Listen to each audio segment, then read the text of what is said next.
የዩናይትድ ስቴትስ ፕሬዝዳንት ዶናልድ ትራምፕ ከኢራን ጋር ያለው ውጥረት እያየለ በመጣበት ወቅት የደህንነታቸው አሳሳቢነትን የሚያሳዩ በርካታ ክስተቶች እየተስተዋሉ ይገኛሉ። በቅርቡ ይፋ በሆነው መረጃ መሰረት በቱርክ ከተካሄደው የኔቶ ጉባኤ ማጠቃለያ በኋላ ፕሬዝዳንቱ ወደ ሀገራቸው በሚመለሱበት ወቅት ከኢራን የተሰነዘረውን ከፍተኛ የሚሳኤልና የግድያ ስጋት ለማምከን ሲባል ያልተለመደ ሚስጥራዊ እርምጃ ወስደዋል። ፕሬዝዳንት ትራምፕ በካሜራዎች ፊት ዋናውን የአየር ኃይል አንድ አውሮፕላን ከተሳፈሩ በኋላ በድብቅ በምግብ ማመላለሻ መኪና አማካኝነት ተጭነው ወደ ሌላ አነስተኛ ወታደራዊ አውሮፕላን እንዲዘዋወሩም ተደርጓል። በዚህ ሂደት ውስጥ በዋናው አውሮፕላን ውስጥ የነበሩት ጋዜጠኞችና የነጩ ቤተመንግስት ሰራተኞች የመስኮቶቹን መጋረጆች እንዲዘጉ ተደርገው እንደ ማታለያም አገልግለዋል። ይህ የተወሳሰበ የደህንነት ስልት በፕሬዝዳንቱና በኢራን መካከል ላለፉት ዓመታት ሲንከባለል የመጣውን ከፍተኛ የጥላቻ በቀልና ታሪክ አጣዳፊ ውጤት ነውም ተብሏል። እንደ አውሮፓውያን አቆጣጠር ከ2020 በምድራችን ላይ ከተፈጸሙት ጥቃቶች የኢራን አብዮታዊ ጠባቂዎች አዛዥ ጀነራል ቃሲም ሱሌማኒ ከተገደሉ ወዲህ የቴህራን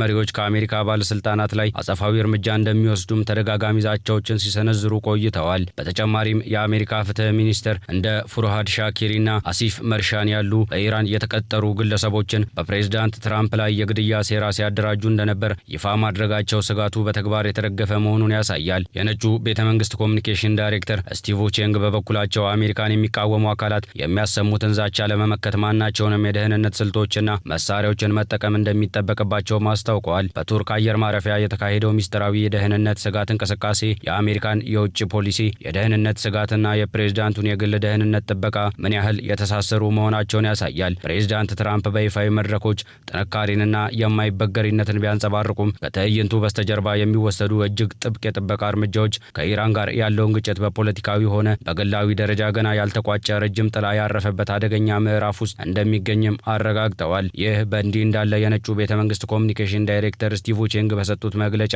አሜሪካን የሚቃወሙ አካላት በፕሬዝዳንቱ ላይ ያነጣጠሩ በርካታ አደጋዎች እንዳሉን በመጥቀስ እነዚህን ዛቻዎች ለመመከት የሚገኙትን ማንኛውም የጸጥታ መሳሪያዎችና ስልቶችን መጠቀም እንደሚቀጥሉም አስታውቀዋል።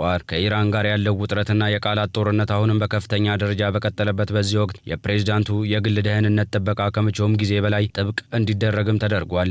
የኢራን አመራሮች በአሜሪካ ድሮን ጥቃት ለተገደሉት አዛዥ ጀነራል ቃሲም ሱሌማኒ አጸፋዊ እርምጃ እንወስዳለን የሚል ዛቻ በአሜሪካ የጸጥታ ተቋማት ዘንድ ከፍተኛ ትኩረት ተሰጥቶበት እየተሰራም ይገኛል። ፕሬዝዳንት ትራምፕ በበኩላቸው በየጊዜው ከሚደርሱባቸው የግድያ ሙከራዎችና ዛቻዎች ጋር አብሮ መኖር የከፍተኛ ስልጣን አንዱ አካል መሆኑን በመግለጽ ከቴሄራን ጋር ያለው ትግል በፖለቲካዊም ሆነ በግላዊ ደረጃ ገና ፍጻሜውን እንዳላገኘ ያመላክታሉ።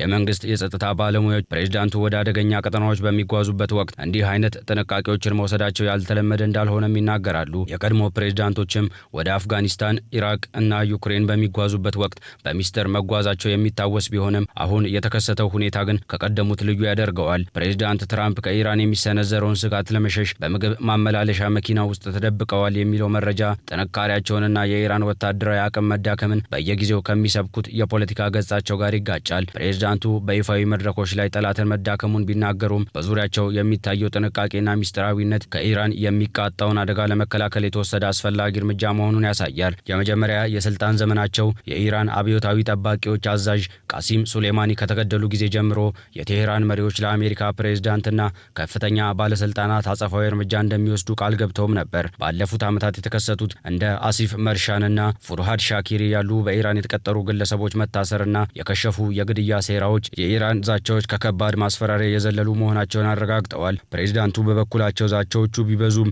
በጸጥታ ኃይሎች ጥበቃ ስር ጉዞዎቻቸውን እንደሚያስቀጥሉና አደጋዎችን እንደማይፈሩ በመግለጽ ላይም ናቸው። በፕሬዝዳንት ትራምፕና በኢራን መካከል ያለው ውጥረት ባለፉት ዓመታት ውስጥ ከቀላል የጂኦፖለቲካ አለመግባባት ባለፈ ወደ ከፍተኛ የጠላትነትና የግል በቀል ምዕራፍ መሸጋገሩን አመላካች መሆኑን ተንታኞች ይገልጻሉ።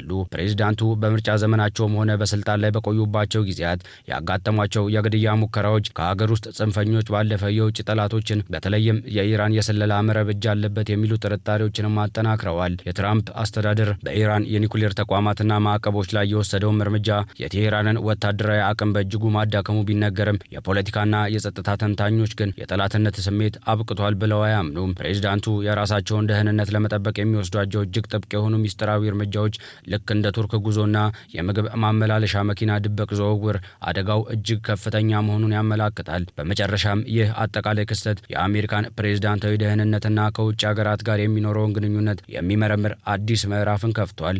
ፕሬዝዳንት ትራምፕ የኢራን ዛቻዎችን በድፍረት የሚጋፈጡ ቢመስሉም ከትዕይንቱ በስተጀርባ የሚወሰዱት እጅግ ጥብቅ የጥበቃ እርምጃዎችና የዘመናችንን የፖለቲካ መሪዎች አደጋዎች በግልጽ የሚያንጸባርቁ ናቸው። ከኢራን ጋር ያለው ውጥረትና የፕሬዝዳንቱ የግል ደህንነት ጉዳይ ለቀጣዮቹ ዓመታት የአሜሪካ የውጭ ፖሊሲና የውስጥ ጸጥታ ዋና አጀንዳ ሆኖ እንደሚቀጥሉ ጥርጥር የለውም።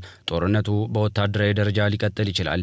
ነገር ግን በፕሬዝዳንቱና በኢራን መካከል ያለው የግል የጥላቻ ታሪክና የደህንነት ፈተና ገና ብዙ ምዕራፎች የሚቀሩት ሰፊ ጉዳይ ነው።